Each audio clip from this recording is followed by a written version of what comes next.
Perhaps you recall last weekend's program. We talked about the fact that we are at a time when so many of these end-time signs are actually converging, and yet the church is absolutely silent on this topic. And every year at my annual conference, thousands come from across America to consider the converging signs, and most of those attending tell me that they have very few to talk to about such topics. They tell me that they're marginalized, some are even mocked, some are shut out of family, friends, whatever, whoever they're associating with. So, is the end actually near? And many suggest that indeed it is near. It's not actually, it's more than near, it's actually here. Now, would this just be the rantings of some crazy people wearing a sandwich board walking down Main Street? It's actually some pretty educated, tuned-in people who have studied the global situation for a few decades, and they are actually referencing a tipping point. Now, this is usually a milestone that suggests something. Even a nation is about to go over a ledge. I have often said that soon we will not be able to look around if in our minds we do not first look up and know that our Redeemer draws nigh.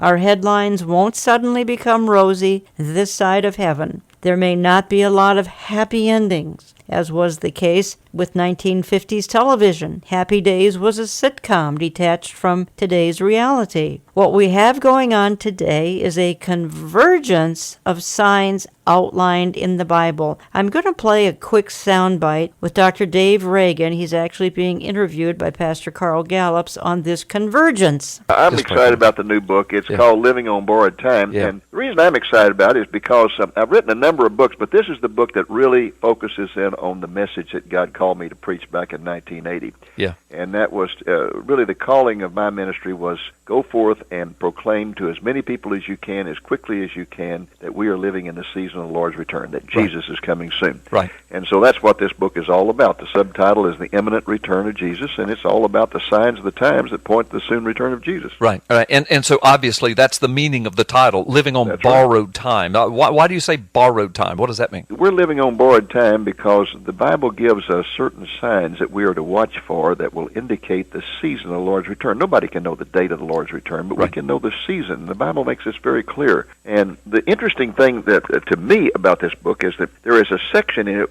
called a prophetic forum, and it's where I sent out 11 questions to 22 Bible prophecy experts. You've got their pictures concerning the signs of the time, and asked them to respond to them. And one of the questions I ask is, do you believe we're living in the season of the Lord's return? And if so, what is the thing that convinces you the most of that? Well, all 22 said, yes, we're definitely living in the season, but they surprised me as to their answer as to why. I expected all of them to say, the reestablishment of Israel in 1948, which is certainly the most important sign of all. But that isn't what they said. The vast majority of them said, the reason I really believe we're living in the season of the Lord's return can be summed up in one word, and the word they used was convergence.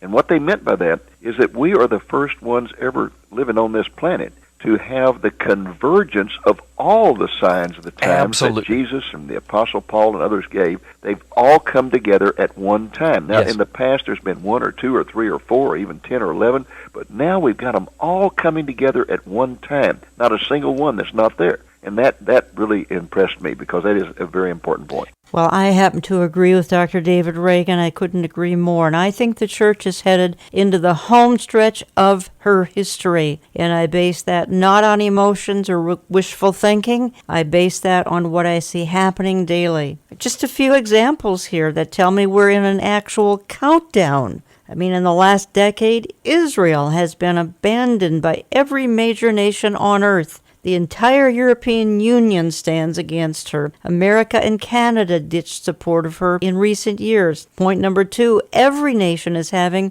the predicted distress with perplexity. Luke 21:25. And some suggest that America's stability around our November election may be so bad, and some even suggest the election could be derailed. But we have, whether it's terror events, weather-related problems, economic meltdowns, lawlessness, political corruption, No nation escapes the distress with perplexity today. Another point, that the character of mankind has so declined that the words of 2 Timothy 3 seem to be playing out in real time. Mankind has become so narcissistic and such a lover of self and obsessed with money, out of control. They've become proud boasters, lovers of pleasure, and I could go on and on. Another point, did you know that in Israel the Temple Institute is training priests how they should perform the forthcoming tribulation temple? The Institute established a registry, Kohanim, or a list of men who have a clear patriarchal heritage from the priestly class. All the elements of this temple are being readied, and there is that unprecedented rush to oneness, one world system, one world religion. We recently talked about that with Gary Cobb. We've got the players of Gog and Magog, Ezekiel 38:39, aligning. Russia and Iran are making deals. Other nations are coalescing that will be a part of that invasion. Another point, we've got perversion continuing to be celebrated. Recently, Vice President Biden performed his first wedding of 2 men, and people are asking to be allowed to marry animals, to marry their computer, or to marry a tree. Well, this is days of Noah type behavior. Another point is we've got strong delusion driving everything. People really believe that global warming is a greater danger than radical Islam. We've got Europe destabilized so that a man with a plan, Mr. Fix-It, is going to come along and solve the problems. At least he'll try to and promise to. We've got that predicted lawlessness that has grown exponentially. And of course, many of these signs are fulfilled in the tribulation, but we're in a run-up to that. We're in the stage setting of that final time. There are so many other illustrations I could give you of issues that are coming into reality. We've got violence increasing as the world terror increases, and therefore there's a new level of cry for peace and safety